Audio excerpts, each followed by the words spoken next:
हे friends, स्वागत है आप सभी का movie stock movie explain channel पे, जिस पर आज मैं रिकैप करने वाली हूँ गोस्टबस्टर्स फ्रोजन एम्पायर को। तो चलिए अब आपका टाइम बिल्कुल भी ना वेस्ट करते हुए शुरू करते हैं इस वीडियो को, वो भी स्पॉइलर वार्निंग के साथ। लेकिन उससे पहले मेरी एक छोटी सी रिक्वेस्ट, वीडियो को लाइक, शेयर और चैनल को सब्सक्राइब करने की।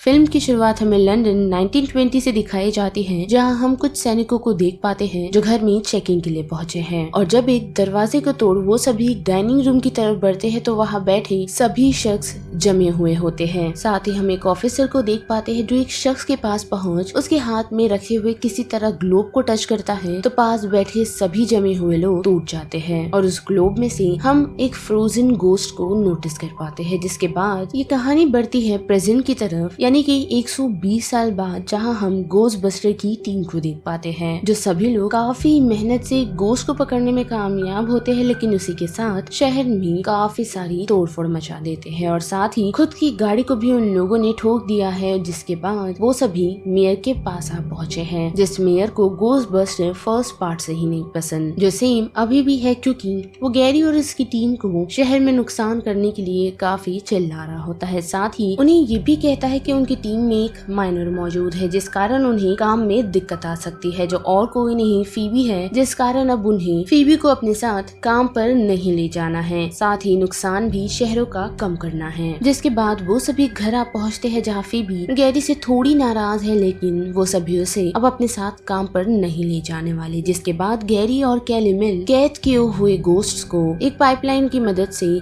उस गोश्त को स्टोरेज रूम में भेज रहे होते हैं, जिसमें उनकी मशीन थोड़ी बहुत काम नहीं करती, पर वो दोनों मिल उसे ठीक करने में कामयाब होते हैं। जिसके बाद ये सीन रे की तरफ घूमता है, जो पुरानी गोस्टबस्टर टीम का एक मेंबर है, जो फिलहाल अभी एक यूट्यूब चैनल चलाता है, वो भी उन चीजों को कलेक्ट कर जिनमें गोस्ट मौजूद होते हैं, जिसमें उसका साथ पॉडकास्ट नामक एक बच्चा देता है। साथ ही वो लोग एक दुकान चलाते हैं, जहां हम फीबी को पहुंचता हुआ देख सकते हैं, जिसकी बातचीत पॉडकास्ट से होती है। लेकिन उसी दौरान हम नदीम नामक एक शख्स को देख पाते हैं, जो फिल्म के स्टार्ट वाला वही ग्लोब रे को बेचने के लिए आ पहुंचा है, उसे यही बताते हुए कि ये चीज काफी पुरानी है, जो उसकी दादी माँ की है, जिसे जैसे ही रे अपनी गोस्ट चेकिंग मशीन से चेक करता है तो उसकी पूरी दुकान हिलने लग जाती है। साथ ही जिस जगह वो ग्लोब रखा होता है वो पूरी जगह फ्रोज होकर ग्लोब नीचे गिर जाता है, जिस कारण नदीम अपने पैसे लेकर उस सिचुएशन से निकल जाता है। लेकिन उस ग्लोब के कारण गैरी की सभी पाइपलाइंस खराब हो चुकी है, यानी कि जिस पाइपलाइन से वो गोस्ट को अपने स्टोरेज रूम में भेजा करता था वो सभी खराब हो गई है, जिस वजह से वो पुरानी गोस्टबस्टर टीम की एक मेंबर से बात करता है, जिसका नाम जेनी है, जो उसे यही कहती है कि ये सब कुछ नॉर्मल है, लेकिन फिर भी वो इस पर रिसर्च करेगी। जिसके साथ साथ हम ट्रेवर को देख पाते हैं, जो स्लाइमी नामक एक गोस्ट को अपने ही घर में पकड़ने के लिए पहुंचा था, लेकिन वो उसके हाथों से बच निकलता है और उसी दौरान गोस्ट बेल बजने लगती है, जिस कारण सभी लोग फीबी को छोड़ अपने हंट पर निकल जाते हैं। जिससे फीबी थोड़ी उदास है और उस कारण वो हॉल में बैठ अकेले चेस खेल रही होती है और उसी दौरान हम उसके पास एक गोस्ट को पहुंचता हुआ देख सकते हैं, जिसका नाम मेलोडी है। और उसका सबसे पहला सवाल फीबी से यही होता है कि क्या वो उसे देख डरी नहीं, जिसके जवाब में फीबी उसे यही कहती है कि उसे गोस्ट की आदत है। जिसके बाद मेलोडी उसके साथ बैठ चेस का गेम खेल कर और जीत कर वहाँ से चली जाती है। और फिर दूसरे दिन हम देख पाते हैं कि गोस्ट पाइपलाइन को ठीक करने के लिए लैरी को बुलाया है, जिसके साथ हम देख पाते हैं कि पुरानी टीम का विंस्टन भी आ पहुंचा है, जो उस गोस्ट पाइपलाइन की सारी चीजों को देख गैरी और सभी लोगों को बताता है कि उनकी इस गोस्ट पाइपलाइन पर कभी हमला हुआ था, जिस कारण उन लोगों ने एक दूसरा बेस बनाना शुरू कर दिया था, जिस कारण सभी लोग विंस्टन के उसी नए गोस्टबस्टर बेस पर आ पहुँचते हैं, जहाँ ट्रेवर की मुलाकात उसकी पुरानी दोस्त लकी से होती है, जो अभी विंस्टन के लिए ही काम कर रही है। और साथ ही लार्स भी विंस्टन के लिए ही काम किया करता है, लेकिन उसी के साथ लार्स उन सभी को बताता है कि उसने एक ऐसा डिवाइस बनाया है जिसकी मदद से किसी भी चीज में मौजूदा गोश्त को वो लोग उस मशीन की मदद से निकाल सकते हैं और सीधा पाइपलाइन में भेज सकते हैं, जो सारी चीजें रे भी नोटिस करता है। और वो गैरी को पहले तो हाय कहता है, साथ ही अपने उस ग्लोब को लार्स को देता है, यही बताते हुए कि शायद इसमें भी किसी तरह का गोस्ट है। जिसके बाद सभी लोग घर लौट आते हैं और हम देख पाते हैं कि गैरी नोटिस कर पा रहा है कि फीबी थोड़ी नाराज है और काफी अपसेट रहा करती है, लेकिन गैरी उसे समझाता है कि सिर्फ 3 साल उसके बाद वो लोग उसे हर मिशन में अपने साथ ले जाया करेंगे। और इतना कहकर गैरी और सभी लोग फिर से एक मिशन के लिए निकल जाते हैं, लेकिन उसी दौरान हम देख पाते हैं कि फीबी को एक एक इमरजेंसी कॉल आता है, वो भी गोस्ट निकालने के लिए ही। जिसके बाद बड़े लार्स और लकी की तरफ तो हम देख पाते हैं कि वो दोनों उसी ग्लोब में से गोस्ट को निकालने की कोशिश कर रहे हैं, जो ट्रेजिकली फेल होता है क्योंकि वो मशीन उस ग्लोब की पावर को बढ़ा देती है, जिस कारण उसमें से गोस्ट रिलीज होने लगता है और उसे रोकने के लिए लैरी उस ग्लोब को हाथ में ले लेता है, जिससे उसका हाथ फ्रोज हो जाता है और वो ग्लोब जमीन पर गिर जाता है। जिसके साथ साथ बड़ी फीबी की तरफ तो हम देख पाते हैं कि वो पॉडकास्ट के साथ उसी गोस्ट को पकड़ने के लिए आ पहुंची है, जो और कोई नहीं मेलोडी ही है, जिस कारण वो उस पर लेजर तो शूट करती है पर मेलोडी वहाँ से बच निकलती है। और जैसे ही फीबी घर पहुंचती है तो हम देख पाते हैं कि मेलोडी से मिलने के लिए आ पहुंची है, जिससे फीबी घर में इनवाइट करती है। और हम देख पाते हैं कि मेलोडी उसी पाइपलाइन के पास जा पहुंचती है, जिसके जवाब में फीबी उसे बताती है कि ये उसके ग्रैंडफादर ने बनाया था ताकि वो गोस्ट को कैद रख सके,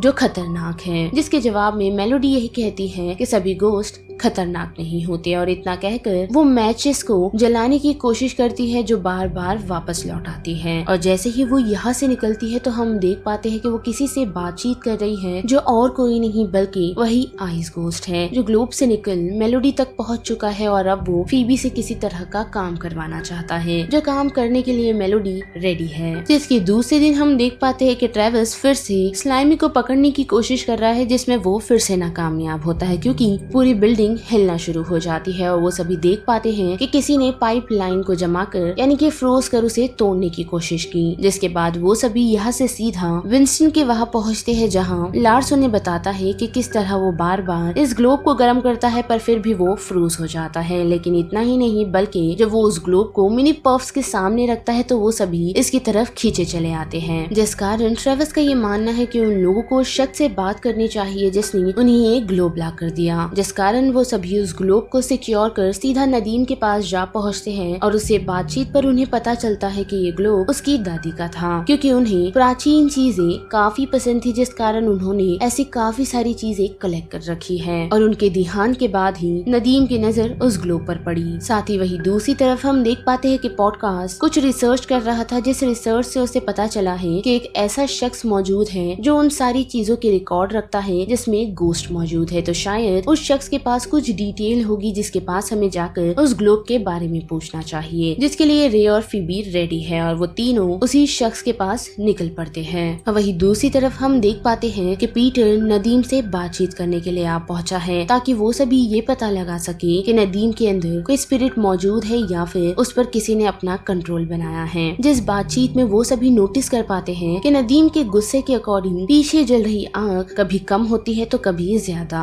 जिसके बाद हम देख पाते हैं कि रे, फीबी और पॉडकास्ट मिल लंदन की गोस्ट लाइब्रेरी आ पहुंचे हैं, जहाँ का शख्स उस ग्लोब की फोटो देख काफी हैरान है। साथ ही वो ग्लोब काफी ही पुराना है, वो चीज वो लोगों को बताता है। जिसके बाद कुछ इन्फॉर्मेशन जैसे कि उस ग्लोब के अंदर कौन सा गोस्ट है जिसे गोरा का कहा जाता था, और साथ ही आइस किंग भी, जिसे एक राज्य के राजा ने इनवाइट किया ताकि वो लोग मिल काफी सारी जगहों को कैप्चर कर सके और उन्हें रूल, जिसमें गोराका ने राजा का कम्प्लीटली साथ दिया, लेकिन राजा की नीयत फिसल गई, जिसने गोराका की पावर्स लेने का डिसाइड कर दिया था और उस कारण उसने उसे कैद कर दिया, जिससे गोराका ने अपनी आइस पावर को इस्तेमाल कर राजा की पूरी सेना को उसने जमा दिया। लेकिन वो ज्यादा टाइम ऐसा नहीं कर पाया क्योंकि उन्हें बचाते हुए फायर कंट्रोलर आ पहुंचे, यानी कि जिस तरह गोराका आइस को कंट्रोल कर सकता था वैसे ही कुछ शख्स जो फायर को कंट्रोल कर सकते थे वो उसके सामने आ खड़े हुए और अपनी फायर कंट्रोलिंग की मदद से उन लोगों ने गोराका को एक ग्लोब में कैद कर दिया, जिस ग्लोब को सुरक्षित रखने का काम फायर मास्टर का ही था। साथ ही उस लाइब्रेरियन के पास यानी कि डॉक्टर हिबर्ट के पास कुछ प्राचीन रिकॉर्डिंग्स भी थी जिसे वो सभी सुन रहे थे, जिस रिकॉर्डिंग को सुनने से उन्हें इतना तो पता चलता है कि गोराका पूरे लंदन को आइस में जमाना चाहता था। लेकिन उनकी रिकॉर्डिंग पूरी हो उससे पहले ही हम वहाँ रेड गोस्ट को पहुँचता हुआ देख सकते हैं, जो न सिर्फ उस रिकॉर्डर में से रिकॉर्डिंग को निकालता है जिसे वो यहाँ से बाहर ले जाता है, जिसका पीछा सभी लोग करते तो हैं, लेकिन वो रेड गोस्ट उन लोगों के हाथ नहीं लगता। पर हाँ, रे पर वो अटैक करने की कोशिश करता है, वो भी एक शेर की मूर्ति को कंट्रोल करते हुए, जिसे फीबी रोकने में कामयाब होती है, वो भी रे की लेजर फायर गन की मदद से। जिस सिचुएशन से वो रेड गोस्ट तो भाग चुका था, लेकिन साथ ही उनकी रिकॉर्डिंग भी टूट चुकी थी। और बात करें फीबी की तो उसे पुलिस वाले अपने साथ ले जाते हैं और वॉल्टर गोस्टबस्टर की टीम को बुलाकर उन्हें बताता है कि फीबी के फिर से काम करने के कारण वो लोग गोस्टबस्टर की टीम को बैन कर रहे हैं, यानी कि अब से गोस्टबस्टर की टीम शहर में कोई भी काम नहीं कर सकती, जिस कारण उदास सभी लोग घर लौटते हैं, लेकिन पुलिस ने उन लोगों के घर को सीज कर लिया है। साथ ही वो लोग विंस्टन के वहाँ जाने का डिसाइड करते हैं, लेकिन वहाँ भी पुलिस वालों ने गोस्ट बस्टर के सारे सामान अपने साथ जब्त कर लिए हैं। साथ ही बात करें रे की, तो हम देख पाते हैं कि वो नदीम से आकर मिल उसे सारी कहानी बताता है, और ये भी कि उस ग्लोब को सिक्योर करने की जिम्मेदारी नदीम की ही है, क्योंकि वो फायर मास्टर की ब्लड लाइन से बिलोंग करता है, जिस पर उसे पहले तो भरोसा नहीं होता, लेकिन रे के लाइटर जलाने पर वो नोटिस कर पाता है कि वो काफी आसानी से आग को कंट्रोल कर सकता है। जिसके बाद हम देख पाते हैं कि गैरी फीबी से बातचीत करने की कोशिश कर रहा है, लेकिन फीबी उसके रूम में मौजूद ही नहीं, जो मेलोडी के साथ विंस्टन के लैब आ पहुंची है, और उसे ऐसा ही लगता है कि वो हर बार गड़बड़ करती है, लेकिन मेलोडी उसे उसी मशीन में डालती है जिसे लार्स ने बनाया था, और उसकी बॉडी से उसके गोस्ट को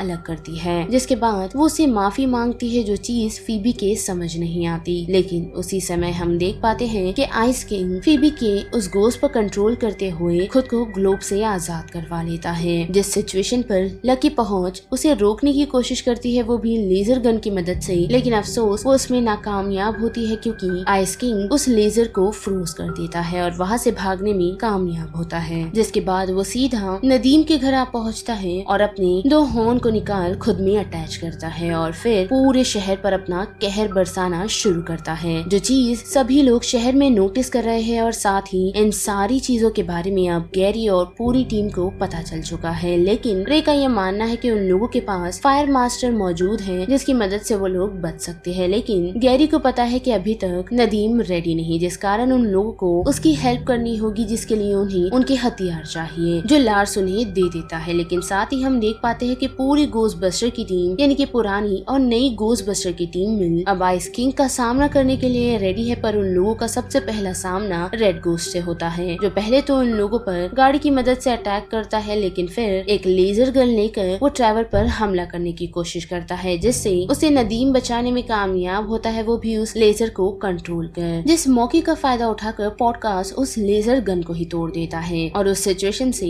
भागने के लिए पिज्जा को इस्तेमाल करता है, लेकिन अफसोस स्लाइम उसे खा जाता है। पर उसी के साथ हम देख पाते हैं कि मेलोडी फीबी के पास पहुंच उसे कहती है कि उसके पास कोई और दूसरा रास्ता नहीं था, जिसके जवाब में फीबी उसे कहती है कि हमेशा अच्छाई का एक रास्ता होता है, जिसे चुनना ना चुनना खुद पर होता है। लेकिन वही दूसरी तरफ हम देख पाते हैं कि ऑलरेडी आइस किंग सभी लोगों पर हमला करने के लिए पहुंच चुका है, जिसका सामना सभी गोस्ट बस्टर की टीम कर तो रही है, लेकिन अफसोस उनकी लेजर आइस किंग के सामने काम नहीं करती, जिसे वो बड़ी ही आसानी से फ्रोज कर देता है, जिसे रोकने की कोशिश यानी कि नाकाम कोशिश नदीम करता हुआ पहुंचता है, वो भी लाइटर लेकर, जिसकी गैस खत्म हो चुकी है। जिस मौके का फायदा उठाकर आइस किंग ने न सिर्फ गोस्ट बस्टर की टीम को आइस की मदद से कैद किया, बल्कि पूरे शहर को भी उसने फ्रोज कर दिया है। पर उसी दौरान हम देख पाते हैं कि उसे रोकती हुई फीबी पहुंचती है, जिसके लेजर गन को वो बड़े ही आसानी से रोकने में कामयाब होता है, और उसे फ्रोज कर जब मारने के लिए उसकी तरफ बढ़ता है, तो हम देख पाते हैं कि मेलोडी अपनी मैचेस यानी कि मैच स्टिक को इस्तेमाल कर नदीम को फायर की पावर देती है, जिसे इस्तेमाल करते हुए आइस किंग पर हमला करना शुरू करता है, जिसकी मदद से यानी कि आग की मदद से आसपास की आइस कम होना शुरू हो जाती है, और गोस्ट बस्टर की टीम भी अपनी लेजर को इस्तेमाल कर आइस किंग को कमजोर करना शुरू कर देते हैं। जिस दौरान पीटर की नजर गोस्ट पाइपलाइन पर पड़ती है, जिसे अभी भी वो लोग इस्तेमाल कर सकते हैं, लेकिन उसके लिए उन्हें कुछ लोग लगेंगे ताकि वो लोग नीचे जाकर मशीन चालू कर सके। और हम देख पाते हैं कि कुछ लोग जाकर मशीन को चालू करने में कामयाब होते हैं, जिससे न सिर्फ आइस किंग बल्कि काफी सारे गोस्ट उस गोस्ट पाइपलाइन के अंदर खींचे चले जाते हैं। वो पाइपलाइन पूरी तरह सील हो जाती है, और उसी के साथ हम देख पाते हैं कि मेलोडी फीबी के पास पहुंच उससे माफी मांगती है, और उसे ये भी कहती है कि उसने सही कहा था कि लोग अच्छे कामों को भी चुन सकते हैं, जो उसने चुना, और अब वो आफ्टर लाइफ में जा रही है। जिसके बाद हम देख पाते हैं कि शहर की सिचुएशन नॉर्मल हो रही है, और सभी लोग गोस्ट बस्टर के पास आ पहुंचे हैं, जिससे वो सभी लोग काफी इम्प्रेस्ड है। और साथ ही हम वॉल्टर को भी देख पाते हैं, जो उन्हें कैद करने के लिए पहुंचा था, पर अफसोस पूरा शहर उन लोगों के साथ है, जिस कारण ना चाहते हुए उसे गोस्ट बस्टर टीम का सहयोग करना पड़ा और उनकी तारीफ करनी पड़ी। साथ ही उसने फीबी को काम की मंजूरी भी दे दी है, जिस दौरान उन सभी की नजर कुछ गोस्ट पर पड़ती है जो रिलीज हो चुके हैं, जिसे पकड़ने के लिए फीबी गैरी को कहती है कि फादर हमें अपना काम शुरू करना चाहिए, जो सुन गैरी काफी हैरान होता है। लेकिन सभी लोग फिर से अपने गोस्ट हंट पर निकल जाते हैं, और पोस्ट क्रेडिट सीन में हमें मिनी पफ्स को दिखाया जाता है, जिन लोगों ने एक ट्रक ड्राइवर की ट्रक को चुरा चला लिया है, जिसे चलाने में उन लोगों को काफी मजा आ रहा है। तो बस इस वीडियो में इतना ही, जिस बारे में अब आप सभी की क्या राय बनती है उसे लेकर आप मुझे कमेंट सेक्शन में बता सकते हो। साथ ही वीडियो पसंद आई तो वीडियो को लाइक, शेयर और चैनल को सब्सक्राइब करना मत भूलिएगा। बाकी मैं मिलूंगी आपको फिर किसी मूवीज या सीरीज के रीकैप के साथ। तब तक के लिए आप movie stock movie explain channel के बाकी वीडियोस को एंजॉय कीजिए। Till then bye.